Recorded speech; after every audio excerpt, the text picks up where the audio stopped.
Nakaupo sa balkonay si Megan. Nakapangalumbaba ito habang iniisip kung saan pumunta ang alaga niyang aso na pinangalanan niyang Feli. Naging palaisipan sa murang edad ni Megan kung bakit bigla na lang nawala ang kanyang alaga, gayong hindi naman ito lumalayo ng bakuran. Naalala niyang ilang gabi pala itong tumatahol ng alanganing oras ng gabi. Naisip niyang baka may kinalaman iyon sa kanyang pagkawala. Oo nga, baka may nakikita siyang kakaiba dun sa gubat. Kasi kapag sinisilip ko siya para tingnan kung sino yung tinatahulan niya, doon siya nakatingin sa gubat.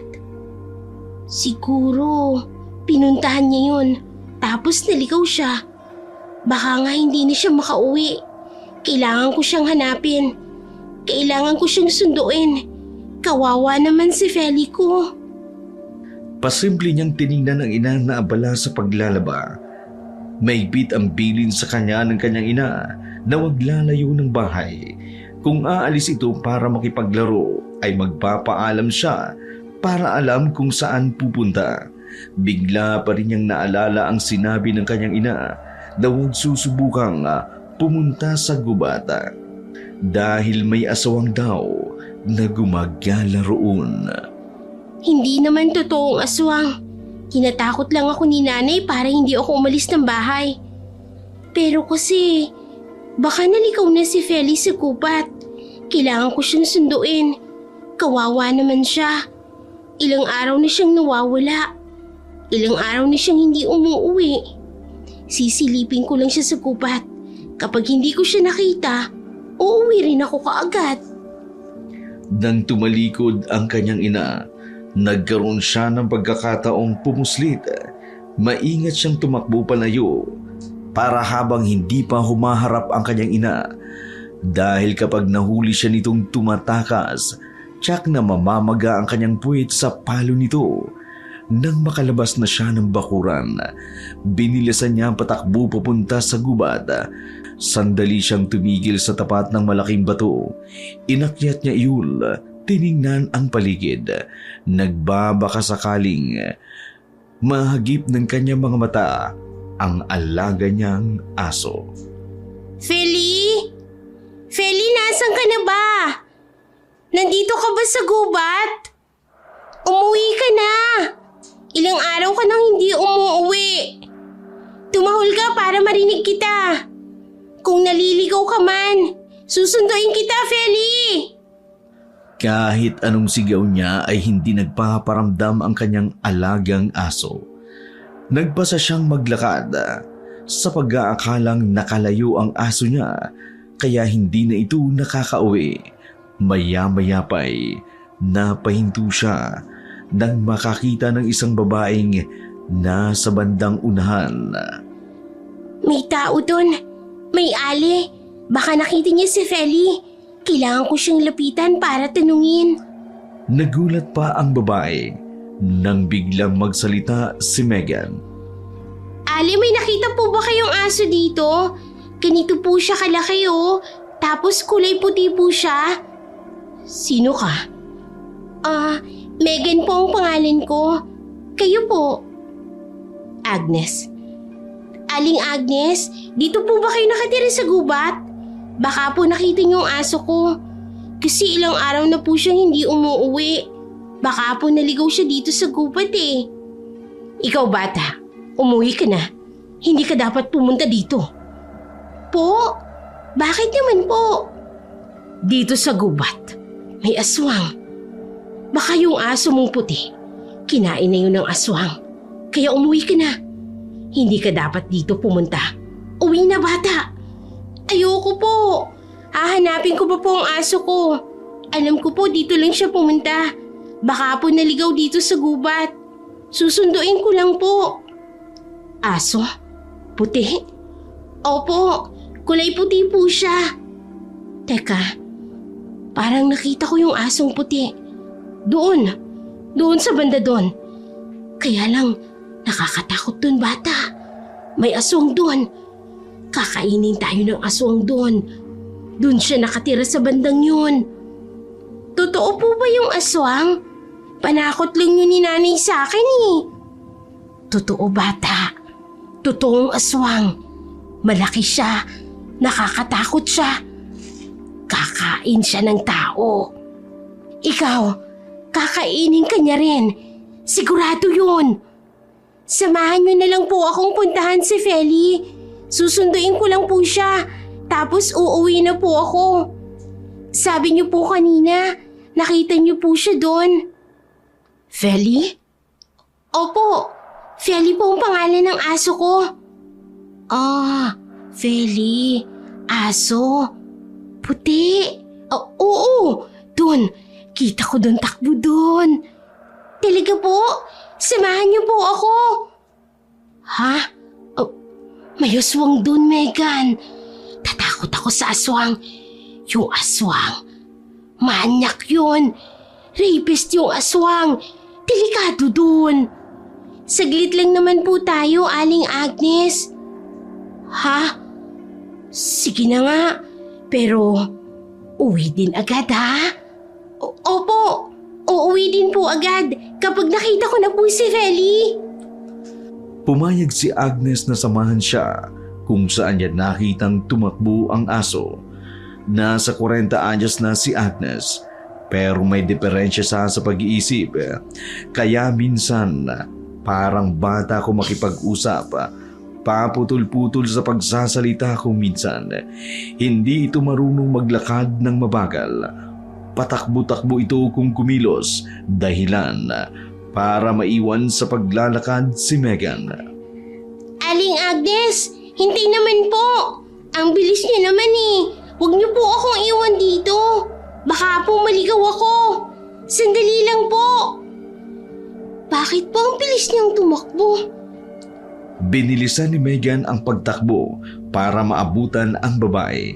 Natanaw niya ang maliit na ilog nang makitang huminto si Agnes. Biglang ginulo ang buhok.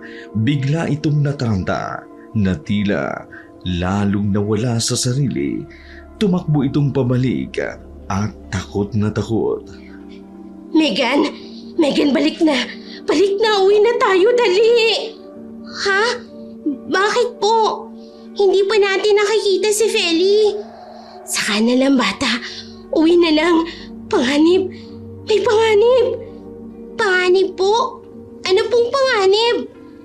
Doon, nandyan siya. Halika na, uwi na, balik na tayo. Hahanapin ko pa po si Feli. Mauna na po kayong bumalik. Susunod na lang po ako, Aling Agnes. Nagsimulang umiyak si Agnes at padabog na naglakad pabalik sa pinanggalingan nila. Hindi naman pinansin ni Megan ang babae dahil alam niyang may sakit ito sa pag-iisip. Naisip niyang baka ito ang pinag-uusapan sa kanilang lugar na babaeng nabaliw dahil binuntis at iniwan ng lalaki. Hinayaan niyang umuwi si Agnes at nagpatuloy siya sa paghahanap sa alagang aso. Tinundo niya ang lugar na itinuro ni Agnes kung saan daw nito nakita ang aso. Tumawid siya sa ilog dahil nagbabaka sakaling nasa kabilang banda ang alaga. Habang naglalakad ay patuloy niyang tinatawag ang alagang aso. Maya-maya pa'y nakaamoy na siya ng hindi ka nais-nais. Medyo mahangin ang paligid kaya kahit malayo, ang mabahong iyon ay nalanghap niya. Sa di kalayuan ay may natanaw siyang nilalangaw. Ano yun? Ang baho. Baka doon ang gagaling ang mabaho. Nilalangaw pa. Ano kaya yun? Dahil sa kanyang kuryosidad, nilapitan niya ang pinagkukumpulan ng langaw. Habang papalapit ay may nakita siyang natuyong dugo sa mga dahon ng halaman. Dali-dali niyang pinuntahan ang nilalangaw sa damuhan. Doon niya nakita kung ano ito ng kanyang lapitan. Feli! Feli! Nagtakip siya ng bibig habang umiiyak. Halos masuko siya sa masangsang na amoy nito. Napaatras siya dahil hindi kinayang tingnan ang inuuod na katawan ng kanyang alagang aso. Warak ang tiyan nito na tila nilapan ng isang mabangis na hayop. Wala na rin ang mga lamang loob nito. Feli, anong nangyari sa'yo? Sino may gawa nito sa'yo? Feli! Maya-maya may isang boses ng lalaki ang kanyang narinig. Bigla na lamang nagsalita sa kanyang likuran. Aso mo ba yan, bata? Anong nangyari sa kanya? Mukhang pinatay siya ng sadya.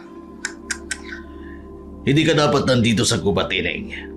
Maraming mababangis na hayop dito. Saan ka ba nakatira? Halika na. Ihahatid kita sa inyo. Delikado rito. Baka magaya ka sa alaga mo.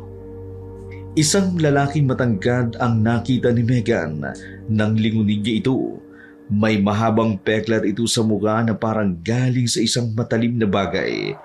Mahaba ang buhok nito at medyo kulot. Sunog rin ang sikat ng araw ang kanyang balat. May maitim itong ngipin at naninilaw na rin ang mga mata. Ang suot naman itong maong ay butas-butas at puno pa ng dumi. Ang suot naman na pang-itaas ay isang long sleeve na polo. Inisip ni Megan na baka mang-uuling ito kaya marumi ang suot na damit. Yun kasi ang trabaho ng karamihan sa kanilang lugar. Manong, sa tingin niyo po pinatay si Feli ng mabangis na hayop dito? Dako malabang.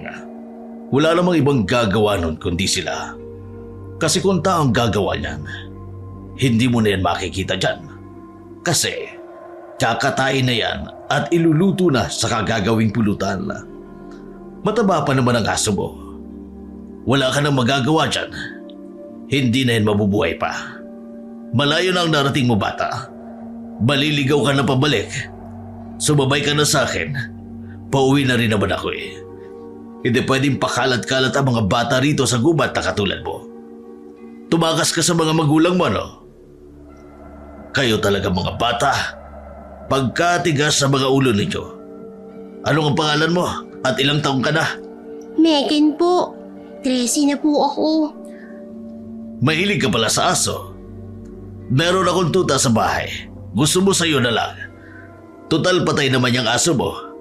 Bibigyan kita ng bago.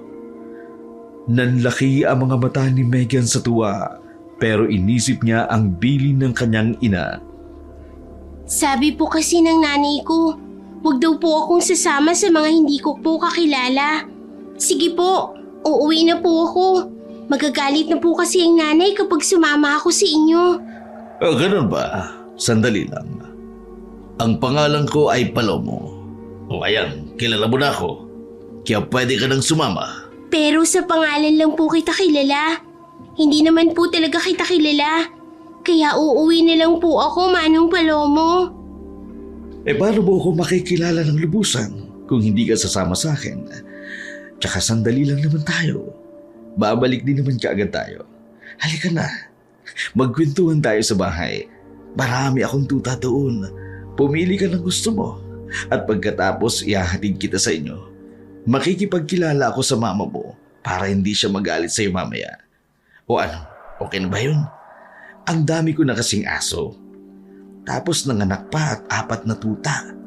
Kailangan kong ipamigay kasi wala naman akong pampakain sa kanila. Pasensya ka na po. Pero ayoko pong sumama. Sige po, kailangan ko na pong umuwi. Sigurado akong hinahanap na po ako sa amin. Saglit lang naman tayo. Ang kulit mo namang bata ka. Ayoko nga po. Magagalit nga po ang mama at papa ko. Wala na akong magagawa kundi gamitin ito sa'yo. Biglang natigilan si Megan nang may dinukot sa bulsa si Palomo. Muntik na siyang atakihin sa takot pero nakahinga naman siya na maluwag nang makita ang isang kwintas na inilabas ng lalaki mula sa bulsa. Itinapat iyon ni Palomo sa kanyang muka at nag-usal ng mga salitang hindi maunawaan ng bata. Maya-maya pa'y kusa nang sumunod si Megan sa mga sinabi ng lalaki. Halika, Megan, sumama ka sa akin. Susunod ka sa akin. Naglakad si Megan ng tulala. Sunod lang siya ng sunod sa lalaki hanggang sa malapit na nilang marating ang isang bahay. Malapit na tayo, Megan. Sumunod ka lang sa akin. Huwag ka lang lalayo, ha? Bahagyang huminto si Megan sa paglalakad nang makarinig siya ng pamilyar na boses na sumisigaw. Huwag kang sasama, bata. Uwi ka na. Megan!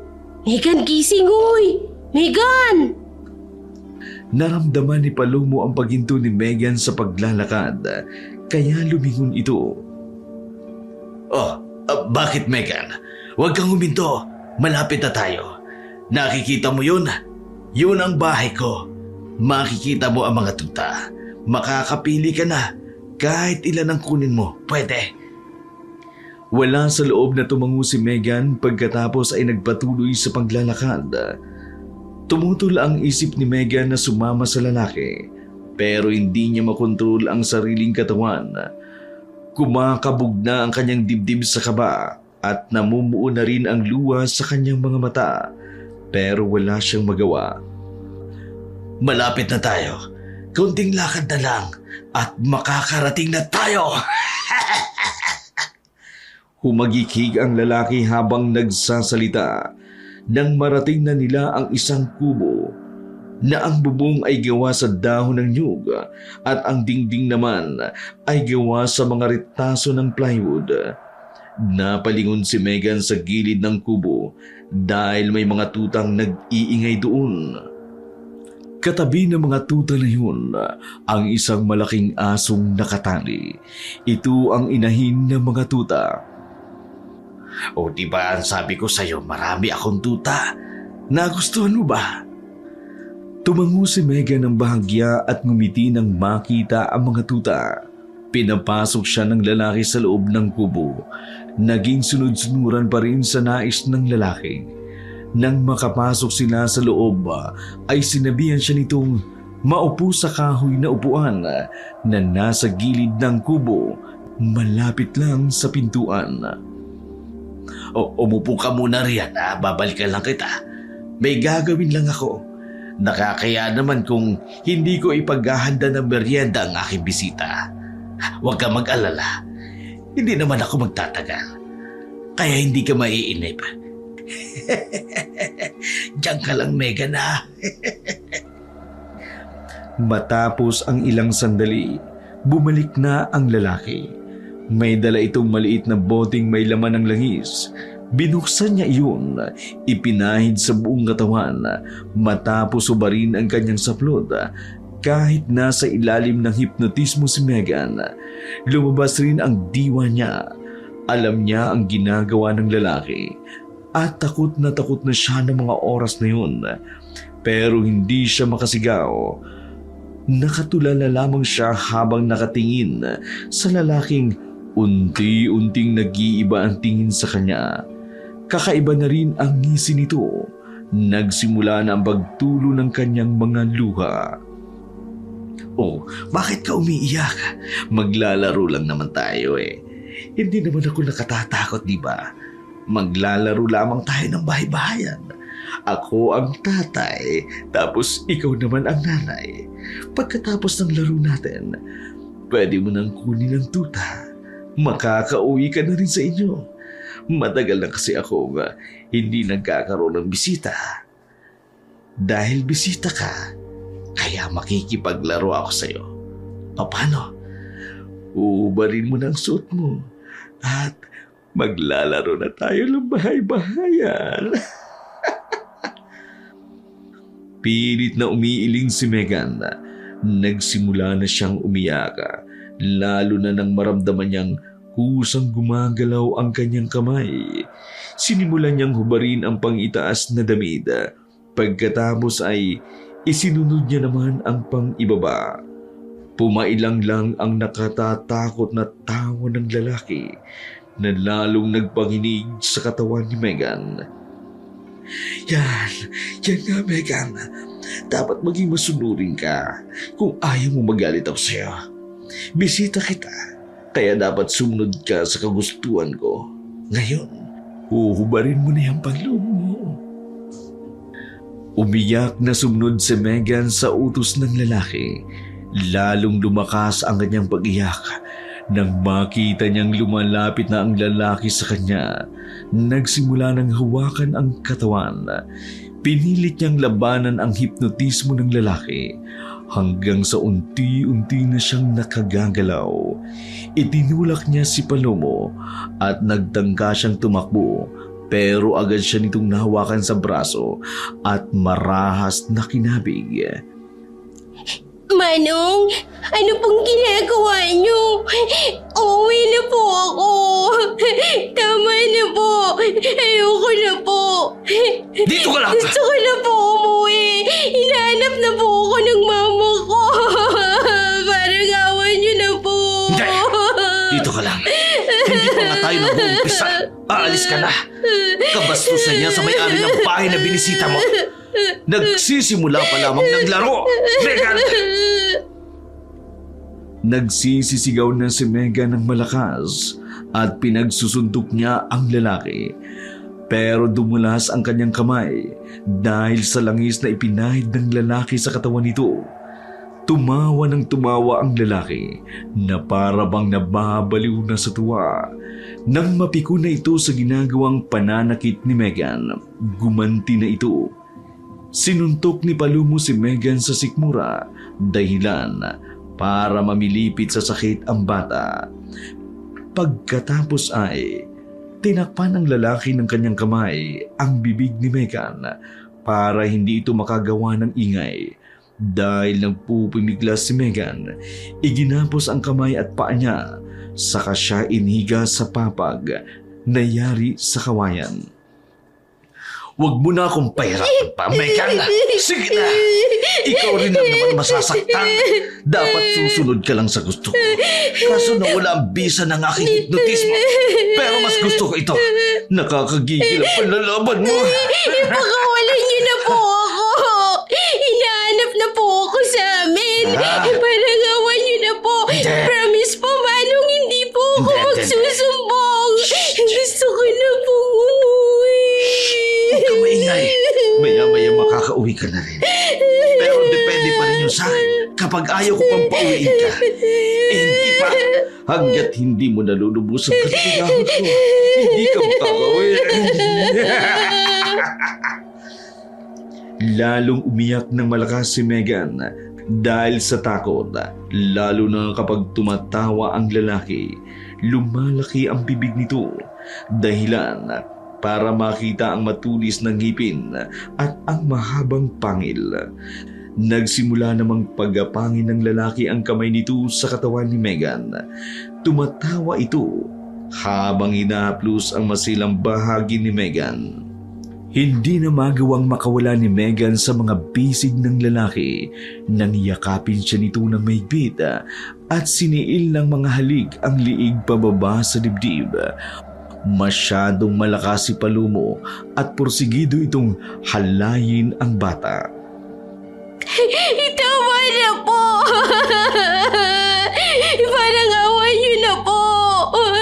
Akala ko kaya tayo pumunta rito dahil bibigyan niyo po ako ng tuta. Ayoko na po. Pakawalin niyo na ako. Mama, tulungan niyo po ako. Tulong. Ano ba? Tumigil ka! Pwes, Parang awan niyo na po. nagsinungaling ako sa'yo. Tsaka pinahirapan mo ko kaninang kumbisiin ka. Kaya nagbago ang desisyon ko. Bakit? Ayaw mo ba ng ginagawa ko sa'yo? Maglalaro nga lang tayo ng bahay-bahayan eh. Ikaw ang nanay at ako naman ang tatay, di ba? Ayoko po. Parang Sandali awa mo lang na ito. po. Uwi na Sandali po lang ako. sabi. Maya-maya lang, lulutuin na rin naman kita. Kaya hayaan mo na muna ako sa gagawin ko. Lulutuin? Sabi mo po, pauwiin mo na ako pagkitapos. Kanina yun! Nagbago na naman ang isip ko. Dahil matigas ang ulo mo. Ayaw mo pang sundin ang gusto ko. Pinahihirapan mo ko. At nag-iingay-ingay ka ba? Kaya mamaya, lulutuin kita. At gagawin kita kapunan. Dahil sa sinabi ni Palomo, lalong nagsisigaw si Megan at nagpupumiglas. Maya-maya biglang natigilan ang lalaki sa marahas nitong pagpigil kay Megan dahil biglang may tumamang sibat na yari sa kawayan. Dumaplis iyon sa kanyang tagiliran na nagdulot ng may kalalimang sugat. Nang tingnan ni Megan kung sino ang gumawa niyon sa lalaki, nakita niya si Agnes. Nanlilisik ang mga mata nitong nakatingin kay Palomo. Mabilis ding pumasok si Agnes sa loob ng kubo. Dinampot ang sibat, saka pinaghampas ang lalaki. Nagmapasubsob na si Palomo. Dali-daling kinalagan ni Agnes si Megan. Dinampot nito ang damit ng bata, saka inalalayang lumabas ng kubo. Bilis! Bilis, Megan! Takas na! Takas! Palomo, manyak aswang yun! Manyak siya! Ako gahasa niya. Tapos ngayon, ikaw naman. Hindi ako papayag, anak. Ikaw takas na, ha? Uwi na ikaw, ha? Dali-dali silang tumakbo palayo ng kubo na yun. Nang medyo nakalayo na, ibinigay ni Agnes ang mga damit ni Megan. Ito, Megan, oh. Bihis ka na. Bilis! Palomo, dadating yun. Papatayin niya tayo. Kakainin niya tayo, kaya bilis na. Bihis na ikaw, bilis! Bilis! Salamat po. Salamat po at binalikan niyo po ako. Oo, basta ikaw, ha. Uwi na ikaw, Megan, ha. Bilis na. Uwi na ikaw. Bigla silang nataranta nang marinig nila ang boses ni Palomo. Ikaw talagang baliw ka, pakialamera ka. Gusto mo rin sigurong mamatay, ano? Magpasalamat ka, binuhay pa kita dati. Pasalamat ka, hindi kita ginawang hapunan. Dahil napapakinabangan pa kita. Kahit baliw ka, maganda naman ang katawan mo. Pero ang ginawa mong pakikaalam sa akin ngayon, hindi na kita pagbibigyan. Kapag nahuli ko kayong dalawa, pareho ko kayong kakainin ng buhay! Nanginginig sa takot si Agnes nang marinig ang pagbabanta ni Palomo. Tara na, Megan, bilis na! Nandiyan na ang aswang! Muling napatulala si Megan nang marinig ang pagsigaw ni Palomo. Binalot naman siya ng takot. Nagising na lamang siya at natulala. Nang hilahin ni Agnes ang braso niya, napalingon si Megan sa kanilang likuran dahil nakarinig ng mga ingay. Nakita niyang humanghabol sa kanila ang lalaki. Nagpatuloy sila sa pagtakbo hanggang sa hindi na nila makita si Palomo. Saan po tayo pupunta? Alam mo po ba ang lugar nito, Aling Agnes? Hindi na siya sinagot ng babae. Sa halip, hinawakan nito ang kanyang kamay. Patuloy lang sila sa pagtakbo kahit hindi alam ni Megan kung saan sila pupunta. Pero tiyak niyang nakalayo ni sila sa kubo na yun at sa palagay niya, hindi na sila maabutan ng lalaking yun. Nakaramdam ng hingal si Megan kaya tumigil muna siya sa isang malaking puno. Sandali lang po. Magpahinga na po muna tayo dito sa malaking puno. Pagod na po ako, Aling Agnes. Agad din namang tumigil si Agnes at lumapit sa kanya. Pero takot na takot pa rin si Agnes. Panay ang tingin niya sa paligid para tingnan kung nakasunod sa kanila si Palomo. Aswang Palomo. Hayop siya. Kumakain siya ng tao. Nangre-rape siya ng babae. Tapos kinakain niya. Aswang siya. Aswang?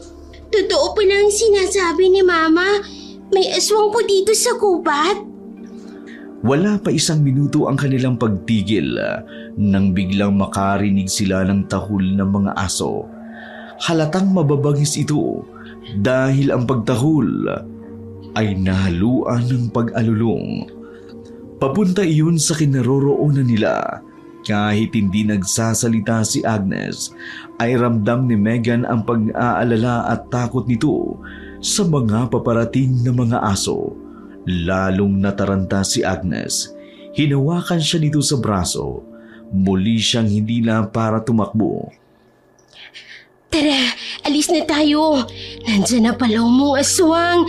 Tara na. Ano yun? Mga alaga ni Palomo. Mga aso. Kumakain din yun ng tao. Utos niyo yun para humanap ng biktima. Dangangatog naman si Megan sa takot nang marinig ang sinabi ni Agnes. Nagbatangay siya sa paghatak nito. Sabay silang tumakbo ng mabilis. Kahit mabilis ang kanilang pagtakbo, tila hindi pa rin nila natatakasan ang mga asong patuloy pa rin na sumusunod sa kanila. Panaka-naka nilang naririnig ang sigaw ni Palomo na minamanduan ang mga aso para hanapin sila. Patuloy nilang tinakbo ang masukal na gubat kahit alam nilang walang kasiguraduhan kung makaliligtas ba sila sa kamay ng manyak na aswang na si Palomo. Sa katatakbo nila, hindi nila namamalayan ang kanilang dinaraanan. Bigla silang bumulusok pa ibaba hanggang sa malaman na lamang nila na nahulog na sila sa isang hukay na lagpas tao ang lalim. Nanakit ang mga binti ni Megan nang subukan niyang tumayo. Aray ko, ang sakit ng binti ko. Napilay ba ako? Huwag naman sana. Aling Agnes? Aling Agnes? Ano pong nangyari sa'yo? Kumising ka? Tugo? Aling Agnes? Aling Agnes, may tugo ka po. Kumising ka.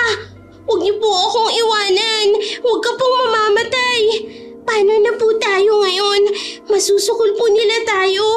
Paano po tayo makakaalis sa balon? Kumising ka po, Aling Agnes! Napansin ni Megan ang mga basag na bote na kanilang nahulugan. May ilan pang nakabaon sa paa at binti ni Agnes. Lalo siyang napaiyak nang makitang tumama rin siya sa bote. Kaya nagkasugat-sugat ang binti at braso nito. Maya-maya pa nakita niyang dumungaw ang mga aso sa itaas ng hukay. Tumatahol ang mga ito. Ang ilan ay umaalulong. Galit na galit ang mga asong yun. Gusto nilang bumaba at lapain sila. Binalot ng takot si Megan hanggang sa makita niyang dumungaw na rin sa hukay si Palomo. Akalain mong mahuhulog din kayo sa bitag ko na para sana sa mga baboy rabo. Pero mas mabilis pala kayo kaysa sa mga baboy rabo. Ang akala ko talaga, matatakasan niyo na ako. Pero siniswerte pa rin ako at minalas rin kayo. Sa akin pa rin ang bagsak ninyo. May swerte pa rin naman kayo. Kunti nga lang. So kasi buhay pa naman kayo. At hindi pa ako tuluyang nagsasaswang. Hindi ba kasi lumulubog ang araw? Pero kapag gumabi na, hindi na ako nakakakilala ng tao. Ang lahat ay pagkain ng tingin ko. Kaya maswerte pa rin kayo. Alam nyo, kahit saan kayo tumakbo, mahahabol at mahahabol ko kayo. Ako, ang hari ng kagubatang ito, at may kakampi akong mababangis na aso! Tumatalsik ang malalapot na laway ng lalaki. Sa tuwing nagsasalita ito, nakatatakot ding pakinggan ang mga tawa nito na parang galing sa isang demonyo. Idagdag pa ang malaking peklat nito sa mukha na lalo niyang ikinapangit. Parang awa mo na po. Pauwiin mo na po kami. Hindi naman po ako magsusumbong kahit kanino. Basta po pauwiin niyo na lang po kami. Hindi mo ko mauto, bata. Uuwi ka talaga. Pero dun sa kubo ko, itutuloy natin ang paglalaro ng bahay-bahayan. Di ba? Hindi ba tayo tapos maglaro? Panay ka kasi takas eh. Wala ka namang mapupuntahan. Bumaba si Palumo sa hukay. Tinalian nito ang paa at kamay ni Megan gamit ang lubid ng aso. Isinunod naman itong talian si Agnes na hindi pa rin nagkakamalay. Inilapat pa ni Palumo ang daliri niya sa liig ni Agnes. Oh, buhay pa pala ang isang ito. Lumalaban pa ang pulso. Kay tagal kong kinawaan ang babae na ito. Pero ngayon hindi na. Ginalit niya ako ng gusto.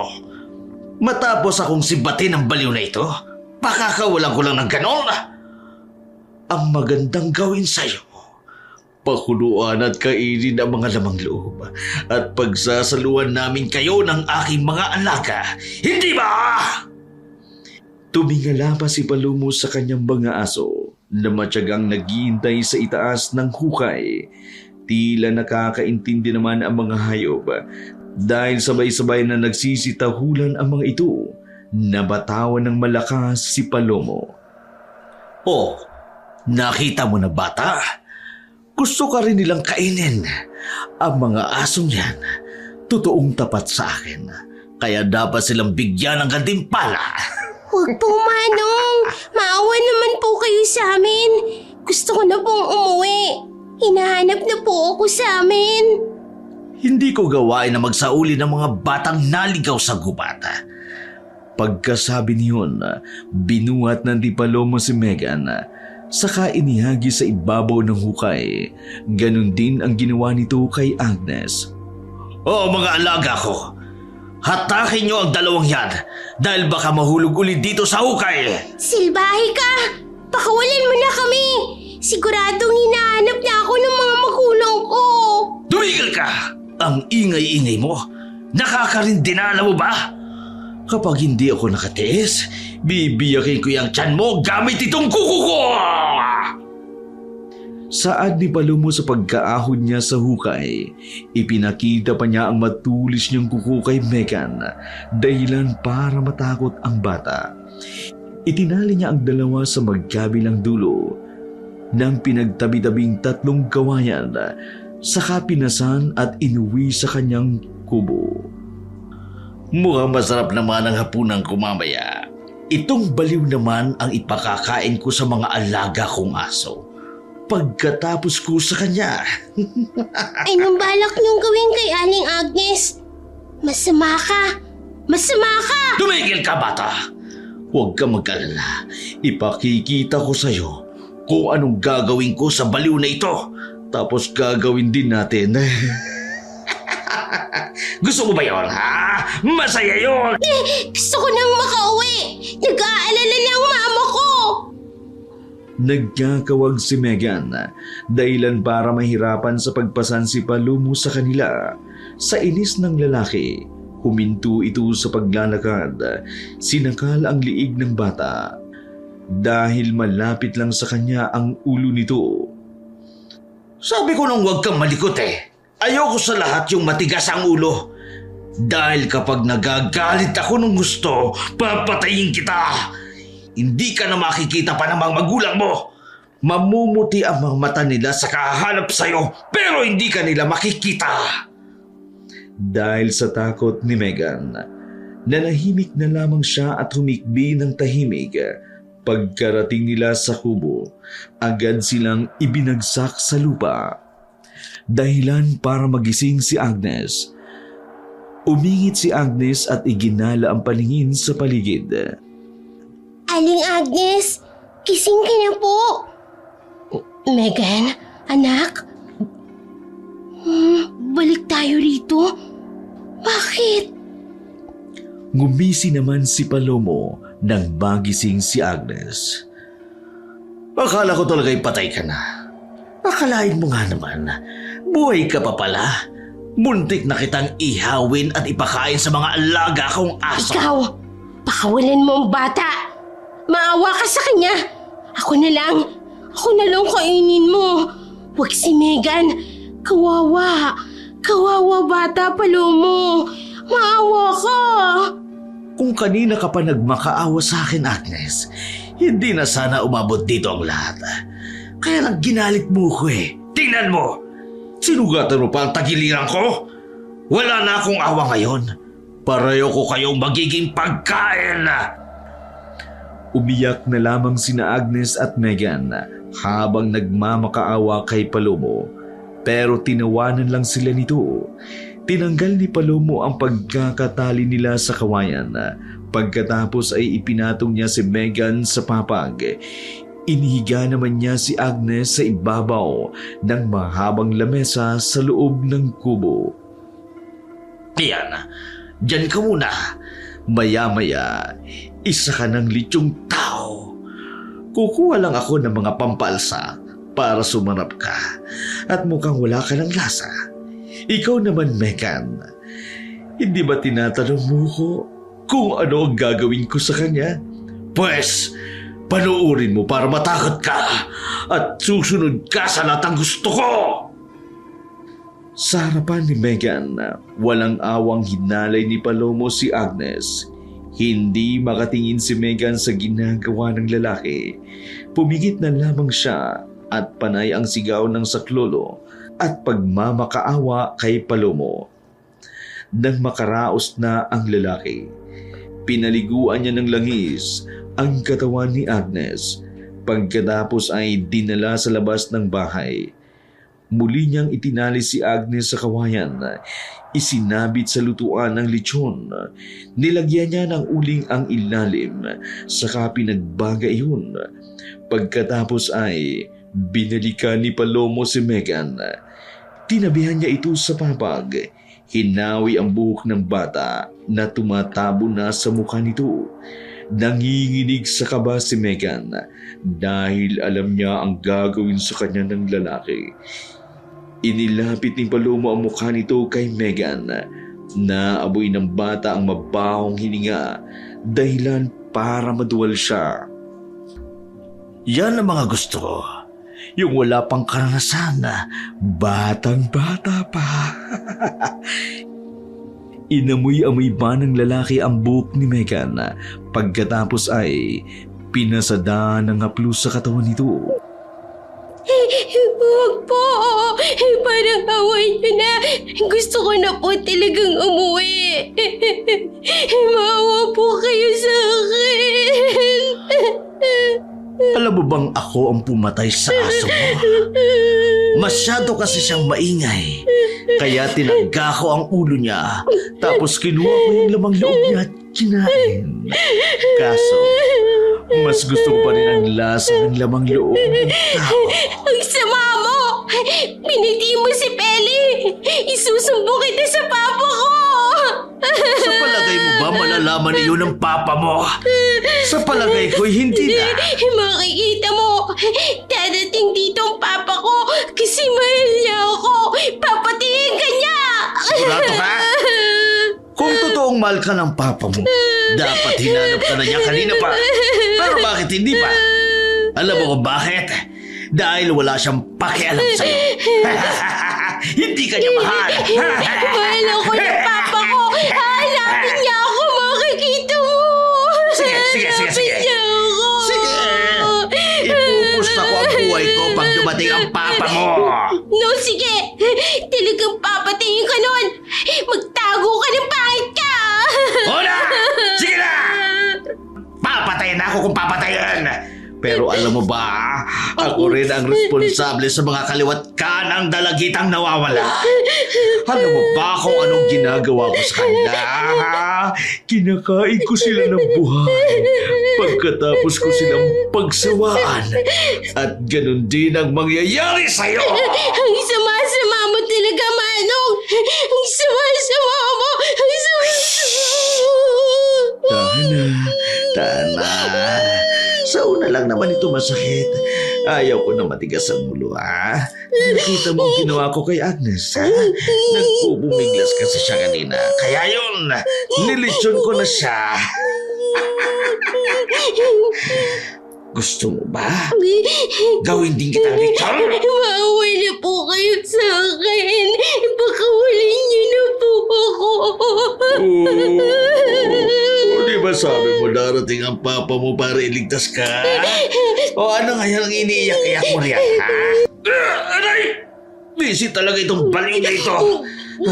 Pinadugo pa niya ang sugat ko dahil sa katatadyak niya sa akin kanina. Akala naman niya makakatakas siya. Ilang beses ko namang ginawa yun sa kanya. Pero hindi pa rin siya nasasanay. Sandali nga! Gagamutin ko lang itong sugat ko. Maghintay ka lang dyan, ha? Babalikan kita! Sinundan ng tingin ni Megan ang lalaki. Naupo ito sa upuan na nasa sulok ng kubo. Nanahimik ang lalaki doon habang nakayuko. Maya-maya ay nakita ni Megan na bumaba ang dila nito. Pagkatapos ay dinilaan nito ang sariling sugat. Matapos ang ilang sandali, tumayo na ito para kunin ang isang maliit na bote na nakasipit sa dingding. May kung anong mga halaman ang laman niyon na nakababad pa sa langis. Ipinatak iyon ni Palomo sa kanyang palad, saka hinaplos ang kanyang sugat. Rico! Buisit ka kasi baliw ka! Sinibat pa talaga ako!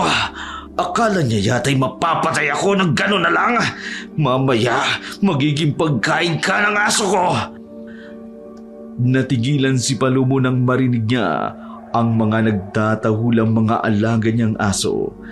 Tila naiintindihan niya ang gustong sabihin ng mga ito. May naligaw sa gubat! Ayos! May pagkain na naman kami. Baka magandang babae rin. May ipapalit ako kay Agnes. Mapuntahan ka muna.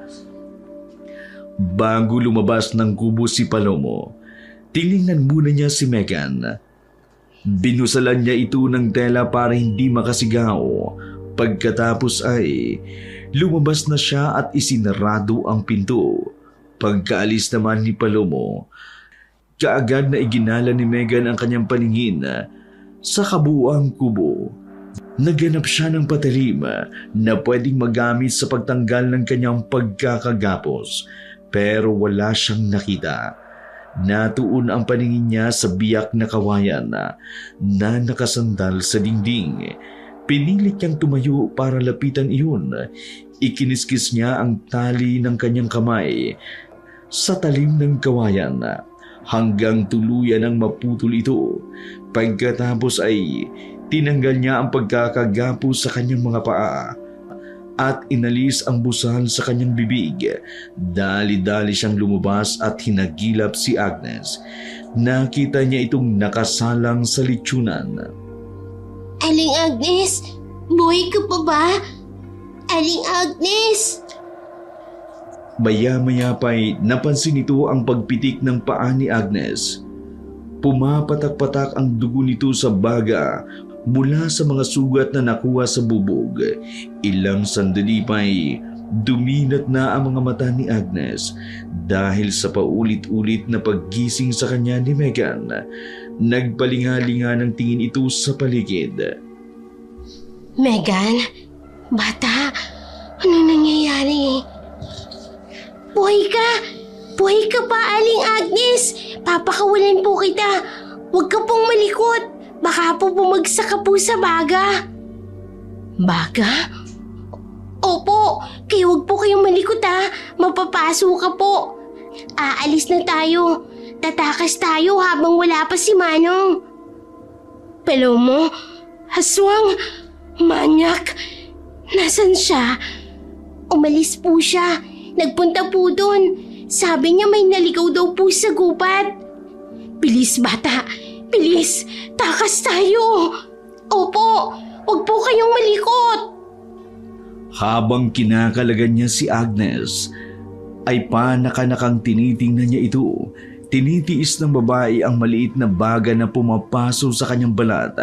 Hindi gaanong marami ang baga, kaya tinitiis niya ang init niyon. Nakikita rin ni Megan ang paggagat ni Agnes sa lubid na nakatali sa kanyang kamay. Dahil sinusubukan itong tanggalin iyon, hindi pa sila nagtatagumpay sa ginagawa nang makita ni Megan na pabalik na si Palomo. Lalo siyang nataranta. Nandiyan na siya. Anong gagawin natin? Takas na, Megan. Halis na ikaw. Iwan mo na ako. Ayoko po. Papatayin ka niya. Ayos lang. Basta ikaw, uwi ka na, bata. Takas na ikaw. Bilis na. Ayoko.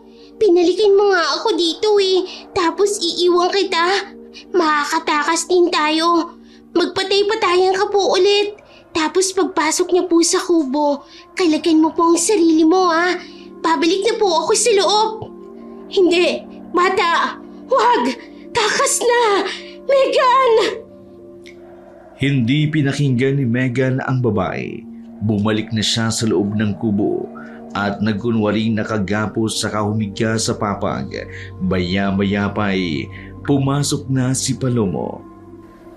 Ay nako, hindi ko na naman kayo makakain ngayon. Dahil may nakain na ako doon. May naligaw na lalaki sa gubat. Umaasa ako na babae, pero ayos lang. Kasi nabusog naman ako. Tsaka nauwian ko naman ang mga alaga ko ng pagkain nila. Mabuti naman at naghintay ka dito, bata. Hindi ka nakatakas? Inisip ko pa naman nakatakas ka na. Akalain mo yun nandito ka pa rin. Tapos si Baliw nandun, nalilitsyo na ang katawan niya. Hindi naman kayo makakatakas dito, di ba?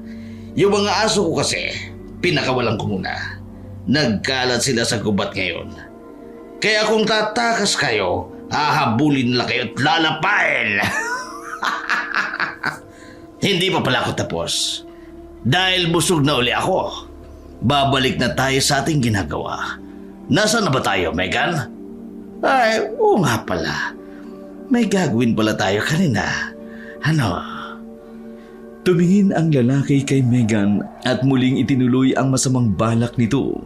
Umiiyak naman si Megan habang hinahayaang unti-unting inaalis ng lalaki ang kanyang suot.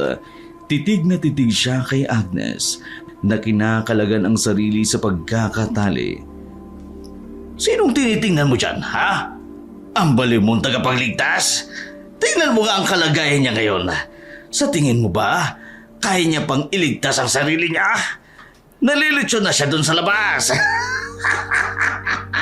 Huwag ka na umasa pa. Ang sama mo! Dahang-dahang nilingon ni Palomo si Agnes. Pero dahil napansin iyon ng babae, nagkunwari itong walang malay. Patay na yan! Kahit anong titig mo dyan, hindi na mabubuhay ang baliw na yan.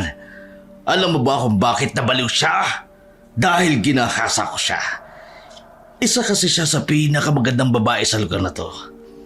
Ilang taon na rin ang nakalilipas nung una ko siyang ginahasa. 17 pa lamang siya noon at dalagang-dalaga ang katawan niya. Napakaganda ng hubog ng kanyang katawan. Balita ko ngayon na buntis ko pa siya. At nung nagkaanak siya, may umampon sa bata. Kaya lalo siyang tuluyang nabaliw. Ulila na si Agnes. Dahil sa kalagayan niya, nagpalaboy-laboy na lamang siya sa kalsada. Nagmamalimos na makakain. Tapos pinaniwala ko siya na kinuha ko ang anak niya. Kaya palagi siyang bumabalik dito sa gubat. Pinipilit niyang kunin sa akin ang anak niya. Kaya hindi na ako nahirapang sunduin ko siya sa bayan. Kasi kusa na siyang pumupunta rito, di ba? Wala akong kahirap-hirap. Pero ngayon, hindi ko na siya kailangan. Laspag na rin naman ang katawan niya. May nakita na rin kasi akong bagong Agnes. Ang pangalan niya ay Megan. Tataka lang. Hindi na ako makapaghintay. Pinag-iinit mo ko. Huwag po. Maawa po kayo sa akin. Oo naman. Hindi kita papatayin. Basta maging mabait ka lang. Hayaan mo lang ako sa gagawin ko na gusto kong gawin sa'yo para magkasundo tayong dalawa. Ang kinis naman ang balat mo at ang puti. Huwag ka nang umiyak.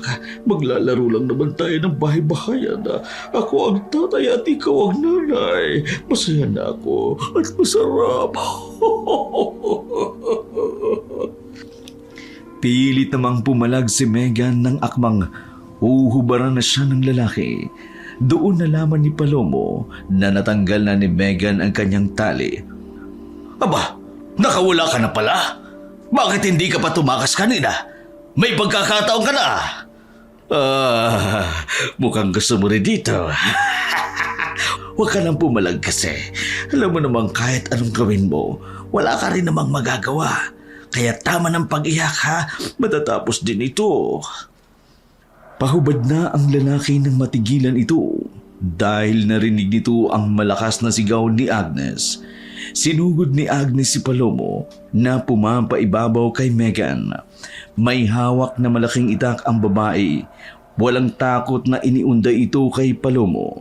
Wala itong humbayin sa paghataw ng itak habang sumisigaw sa galit. Maya-maya pa ay natumba na ang lalaki sa ibabaw ni Megan. Dahil sa bigat nito, hindi na makagalaw si Megan. Itinulak ni Agnes si Palomo saka hinatak si Megan. Tara na, Megan. Uwi na ikaw. Paika-ika noon si Agnes kung maglakad dahil sa mga sugat niyang natamo. Kahit hirap ay pilit pa rin siyang tumatakbo habang hawak ang braso ni Megan. Nang bahagya na silang nakalayo, huminto muna sila saglit. Nakita ni Megan ang pagdurugo ng paa ni Agnes. Pinunit niya ang laylayan ng kanyang damit. Ginamit iyon bilang pantali sa sugat ni Agnes. Hindi ko alam kung bakit mo to ginagawa sa akin. Pero maraming salamat po, Aling Agnes. Ngumiti si Agnes sa kanya, sabay hawak sa kanyang kamay. Pagkatapos ay hinila niyang muli ito at tumakbo papunta sa direksyon nang hindi alam ni Megan kung saan tutungo. Hindi niya alam kung saan siya balak dalhin ng babae, pero dahil nakuha na nito ang kanyang tiwala, sigurado siyang ligtas siya kapag kasama ito. Sa pagpapatuloy ng pagtakbo, nakarating sila sa isang maliit na ilog. Sa gitna ng gubad, malinaw ang tubig at katamtaman ang temperatura. Wow! Ang linaw ng tubig, Aling Agnes, oh! Ang ganda ng ilog! Sandali silang tumigil sa ilog upang linisin ang kanilang katawan at mga sugat. Yumuko si Megan para hilamusan ang mukha at uminom na rin. Napatingin siya kay Agnes nang makita niyang lumusong ito sa tubig. Pero umahon din naman agad nang maramdaman ang mga sugat nitong humahapdi. Mahapdi ba? Kawawa ka naman. Dito muna tayo, Aling Agnes. Siguro naman napuruhan mo na yung aswang na yun. Hindi na siguro niya tayo mahahabol dito. Napapagod na po akong tumakbo. Tsaka gutom na po ako. Tumingin lamang sa kanya si Agnes, saka lumapit. Hinaplos nito ang pisngi ni Megan na para bang anak ang tingin nito sa kanya. Naaalala mo ba ang anak mo na kinuha sa'yo? Oo. Kuha nila ang anak ko sa akin. Masasama sila. Kuha ni Palomo ang anak ko. Hindi daw po. Sabi po ni Manong, inampun daw po ng iba. Niloko ka lang po niya para balik-balikan mo siya sa gubat at paulit-ulit kanyang i-rape. Manloloko siya. Sinungaling siya. Masama siya. Oo, masama siya. Kaya takas na tayo. Alis na tayo dito. Baka mamaya nandyan na yun. Hindi ka po ba nagugutom? Gutom ka na? Opo. Kawawa naman bata. Gutom na. Natawa lamang si Megan sa reaksyon ni Agnes sa sinabi niya. Tinawanan rin lang siya ni Agnes. Maya-maya pa inaya na siya nito para maganap ng makakain. Nakakita ng isang puno ng saging si Megan. Sakto naman dahil may hinog na bunga nito. Pero hindi niya maabot dahil may kataasan. Kaya hanggang tingala na lamang ang nagawa niya at sinabayan ang paglunok ng laway. Sayang, masarap sana tong saging. Kaso hindi ko naman abot. Paano kaya ito makukuha? Sa ilang sandali lang, biglang nahulog ang ilang bunga nito dahil kay Agnes. Binato niya pala ito ng bato, dahilan para malaglag ang mga hinog na bunga nito. Natuwa si Megan at pinulot ang mga nalaglag. Pagkatapos ay inaya niya si Agnes na kumain. Pinagsaluhan nila ang mga hinog na bunga. Baliw ka ba talaga, Aling Agnes? Mukhang hindi eh. Nakakapag-isip ka po ng tama. Hindi baliw, Agnes. Opo, hindi ka nga po baliw. Mabait ka. Oo, bait ako. Mabait, Agnes. Gusto mo pa saging? Mahinog pa dun. Nabiting ka pa po, no? Gutom pa, Agnes. Sige, kunin natin. Pinagtulungan nilang patumbahin ang puno hanggang sa tuluyan itong bumagsak. Tawang-tawa sila sa kanilang ginagawa. Nang bumagsak na ang puno ay pinagkukuha nila ang mga hinog, saka kumain uli. Nang mabusog ay pareho silang nakaramdam ng antok. Dahil maggagabi na, naghanap na sila ng mapagtataguan. Nakakita sila ng malaking puno na may malaking ugat na nakausli. Tila naging kuwebang maliit ang ugat na yun. Doon sila nagpalipas ng gabi. Kinaumagahan, nagising si Megan na wala na sa tabi niya si Agnes. Mabilis siyang bumangon para hanapin ito. Aling Agnes, nasan ka na? Iniwan mo na ba ako? Aling Agnes! Sa kalalakad niya, napalayo na naman siya hanggang sa makita niya si Agnes sa bandang unahan. Sinundan niya ito at tinawag pero hindi siya pinakinggan. Panay lang ang lakad nito ng mabilis. Binilisan niya ang paglakad para maabutan ito. Nang malapit na'y hinawakan niya sa braso nito.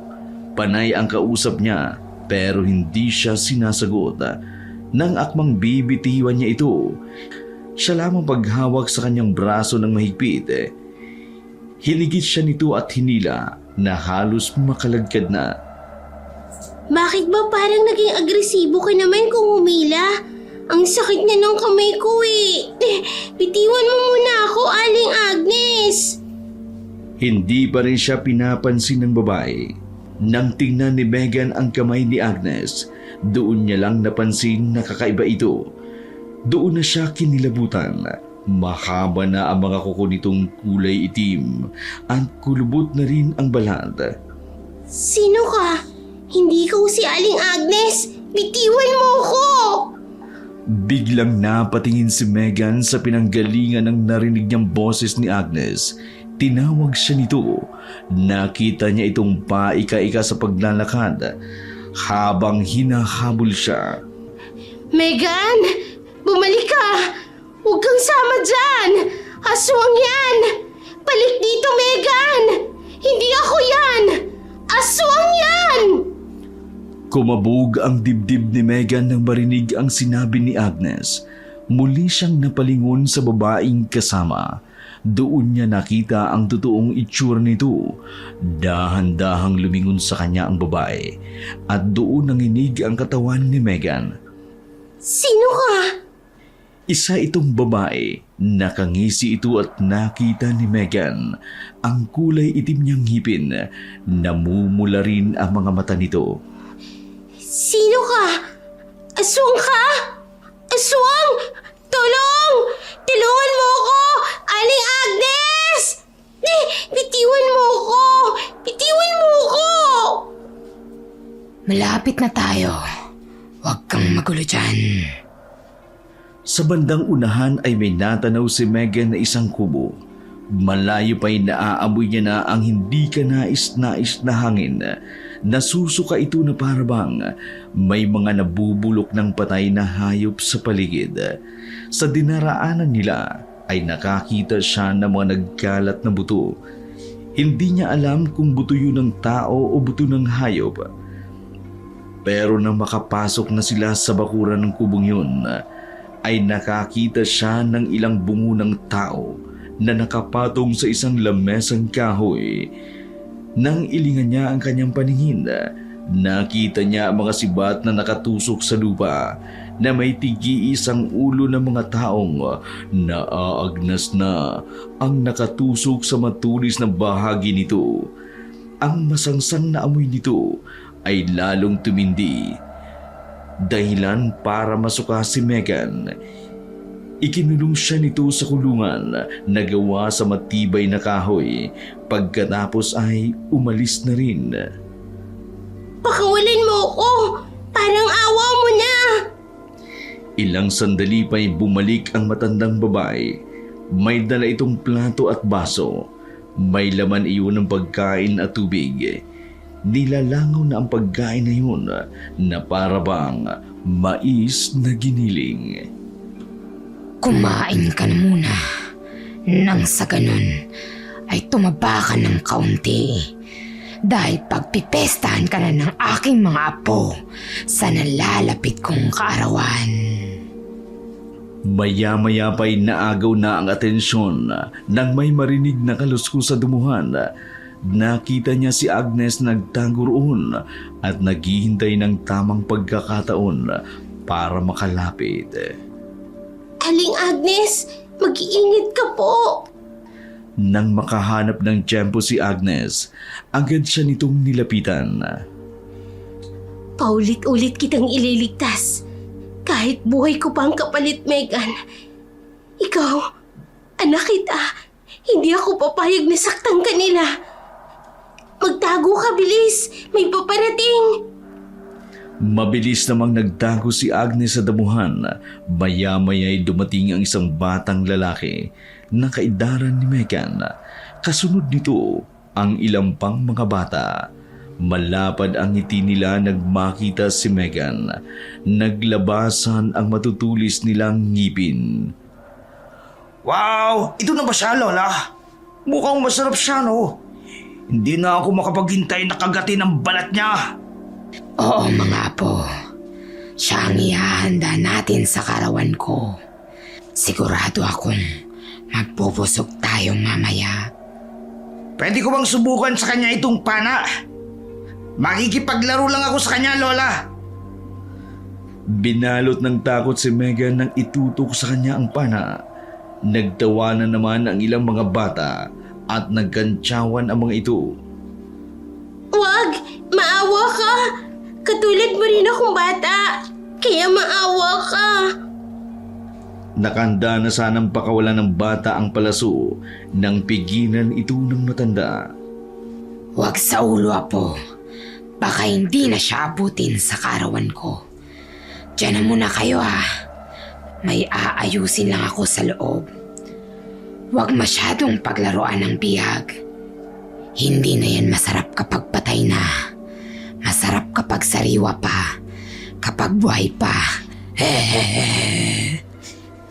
Maawa ka sa akin. Huwag mong ituloy yan. Hinigit ng bata ang pana ng sagada habang nakakagat pa sa labi. Gigil itong patamaan si Megan. Napaatras naman si Megan sa dulo ng kulungan dahil sa takot. Panay ang kumbinsi niya sa bata na huwag siyang panain, pero hindi naman ito nakikinig. Napapikit na lamang si Megan at wala nang nagawa kundi hintayin ang palaso na yun na bumaon sa katawan niya. Rico! Talagang pinana ako. Mga siraulang bata! Ay, hindi ko yata natamaan ng gusto. Sino naman? Maglaro tayo. Magpapana sa kanya. Ang makakapana sa kanya, mabibigyan ng magandang parte mamaya. Pumila ang mga bata. Isa-isa silang humawak ng bana at pinag-asinda si Megan. Umiyak na lamang si Megan habang panay ang iwas sa pagbana sa kanya ng mga pasaway na bata. Tuwang-tuwa naman ang mga batang yun. Nagkakantyawan ba sila habang nagpapalitan ang pagbana kay Megan? Maya-maya pa ay bumalik na uli ang matandang babae at pinagalitan ang mga apo. Tama na yan. Sabi nang huwag niyong patayin. Pumasok na nga kayo sa loob. Pagkaalis ng mga bata, nilapitan naman ng matanda si Megan. Bakit hindi mo kinain ang pagkain yan? Paano kanyang tataba? Makukulit lang sila. Pero masunurin din silang mga bata. Teka, ikukuha kita ng gamot. Marami kang sugat. Hindi masarap ang karne mo kapag natuyuan ka ng dugo. Gusto namin ng maraming dugo. Bakit ba kayo kumakain ng tao? Bakit ba ninyo ginagawa ito? Pati ang mga apo nyo pinapakain nyo ng tao. Bakit? Binulag mo na sila sa totoong mundo. Pinapaniwala mo sila na pagkain ng mga tao. Ang sasama nyo. Wala kang alam sa tunay na nangyayari. Isa ka lang batang malapit ng maging hapunan. Ubusin mo na ang pagkain na yan.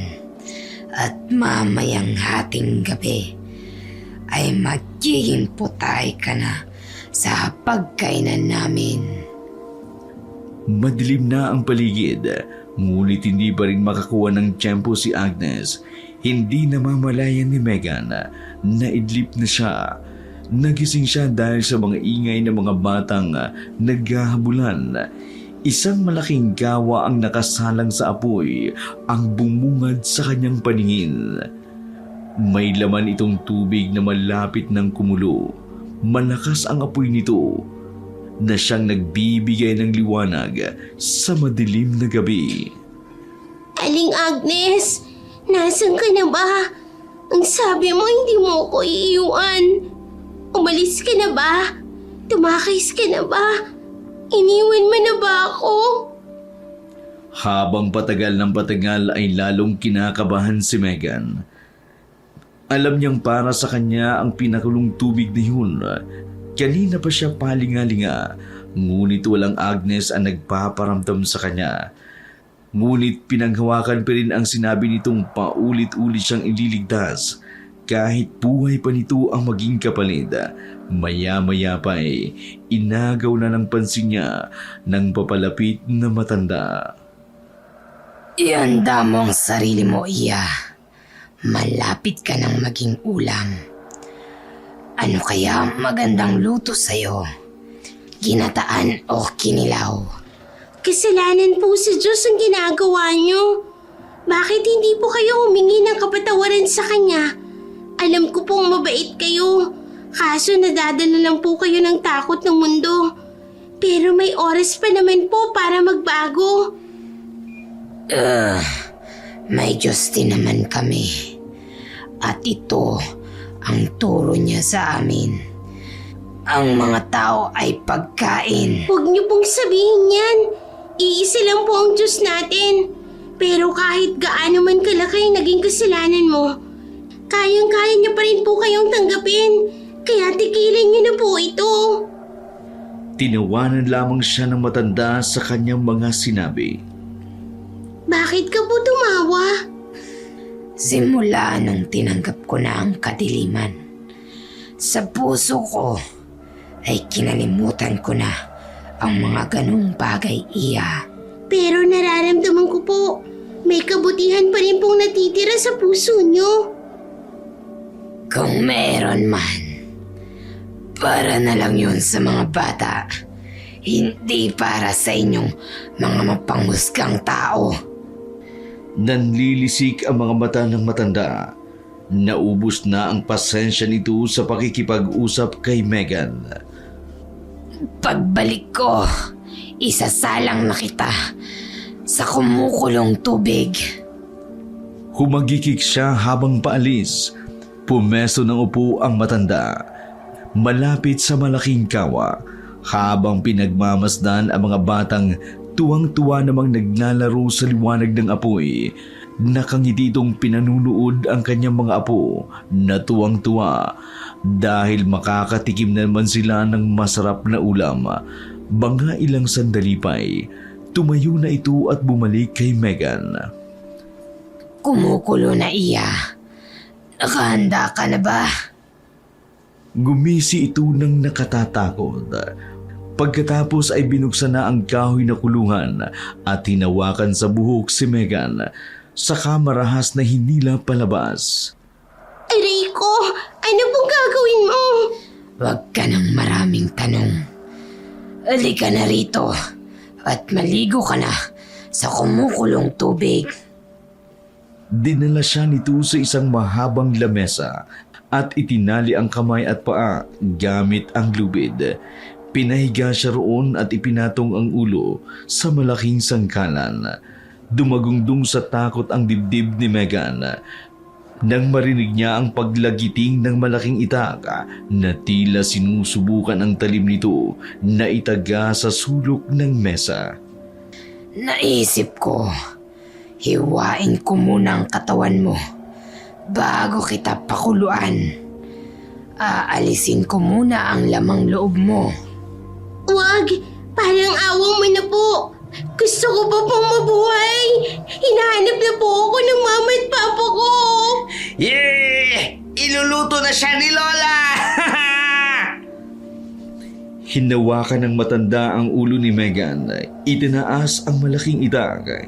Itataga niya na sana iyon sa liig ni Megan nang biglang tumilapon ang matanda sa kumukulong tubig.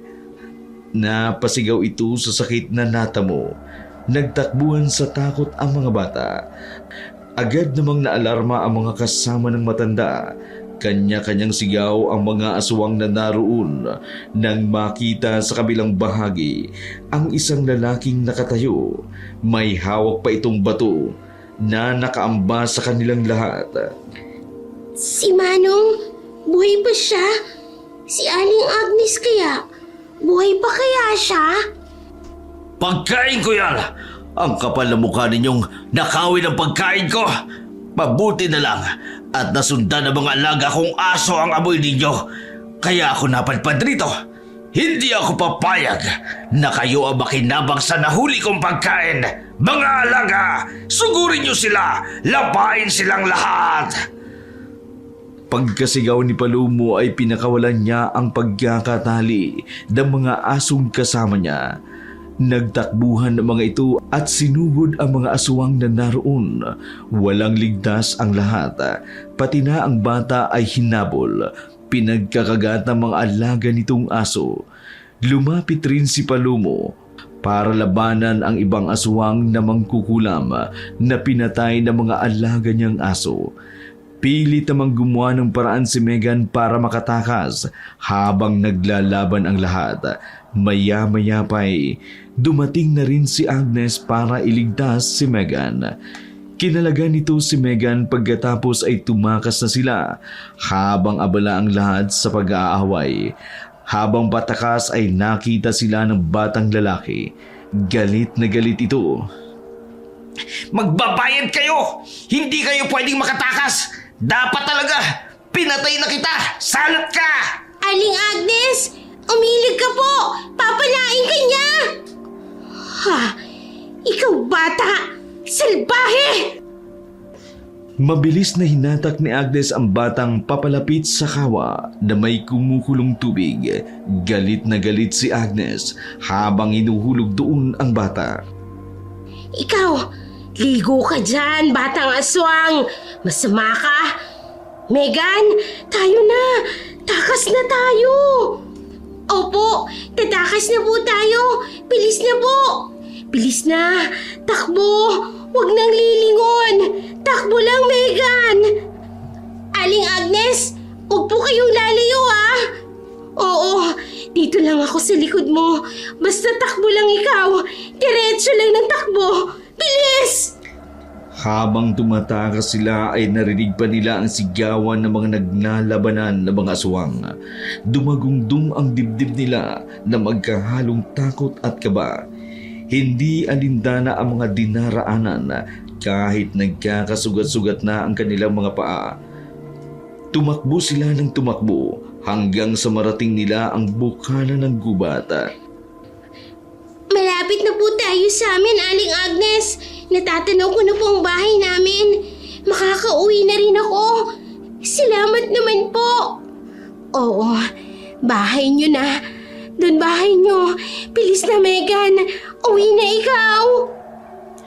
Bago tuluyang umuwi si Megan, napahinto siya sa pagtakbo at hinarap si Agnes. Paano ka? Saan ka po uuwi? Saan ka titira? Sino nang kasama mo? Ako? Wala. Ayos lang ako. Huwag kang mag-alala. Hahanap ko ang anak ko. Huwag na po kayong bumalik doon. Huwag ka na pong pupunta sa gubat. Maraming aswang doon. Papatayin ka nila. Papatayin ka ni Palomo. I-raping ka niya ulit. Dito ka na lang po sa amin. Sasabihin ko po kay Mama na iniligtas mo ko. Ha? Wag. Magagalit sila. Hindi po. Ako pong bahala. Hinawakan ni Megan ang kamay ni Agnes. Isinama niya ito pa uwi ng bahay. Nang makita siya ng kanyang mga magulang, napayakap ang mga ito sa tuwa. Sobra silang nag-alala dahil sa kanyang pagkawala at hindi nila alam kung saan ito hahanapin. Mama! Papa! Si Aling Agnes po! Hindi pa natatapos ang pagsasalita niya nang biglang magalit ang kanyang ama nang makita si Agnes. Pinagtulakan niya ang babae habang sinasabi sa kanya na nawala ang kanilang anak dahil dinukot ng babaeng baliw. Hindi po, Papa. Siya po ang nagligtas sa akin sa mga aswang sa gubat. Iniligtas niya po ako. Huwag ka pong magalit sa kanya. Mabait po siya. Wala po siyang kasalanan. Paano naging mabait ang babaeng ito? Siya ang dahilan kung bakit nawawala ang mga bata dito sa atin. Tinatangay niya. Pinagkamalan niyang anak niya, tapos itatakas. Ilan na bang batang ninakaw mo, ha? Mabuti na lang talaga at nabawi pa sa'yo. Umalis ka na dito, baliw. Huwag na huwag mong lalapitan ang anak namin. Papa! Salot ka! Mabait po siya. Aling Agnes? Halika dito sa loob, Megan. Huwag na huwag kang sasama sa kanya, ha? Tignan mo ka, puro ka sugat. Halika't gagamutin kita sa loob. I-report ko sa barangay ang nangyari para mapaalis yan dito.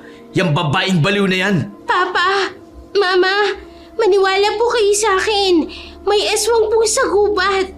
Iniligtas na po ako. Maawa po kayo sa kanya. Wala po siyang kasalanan. Kahit anong pagtatanggol ni Megan kay Agnes, hindi siya pinaniwalaan ng kanyang mga magulang. Ilang araw nang nilalagnat si Megan dahil sa pagod at takot mula sa kanyang mga naranasan. Gabi-gabi siyang nananaginip ng masamang bagay. Kasama na roon ang mga nangyari sa kanila ni Agnes sa gubat. Nang gumagaling na siya, nalaman niyang wala na si Agnes sa kanilang lugar. Nagkaisa ang mga tao sa lugar nila na dalhin sa malayong ampunan si Agnes para hindi na magnakaw ng mga bata. Sobrang lungkot ni Megan nang malamang hindi niya na makikita pa ang babaeng nagligtas sa kanya ng ilang beses. Hindi niya na ito makakausap para pasalamatan. Nang lumaki na si Megan, nakapagtrabaho na siya. Sinubukan niyang hanapin ang babae sa mga ampunan pero hindi niya ito natagpuan. Ipinagdasal na lamang niya na sana palagi itong ligtas at hindi nasusuong sa panganib. Wakas.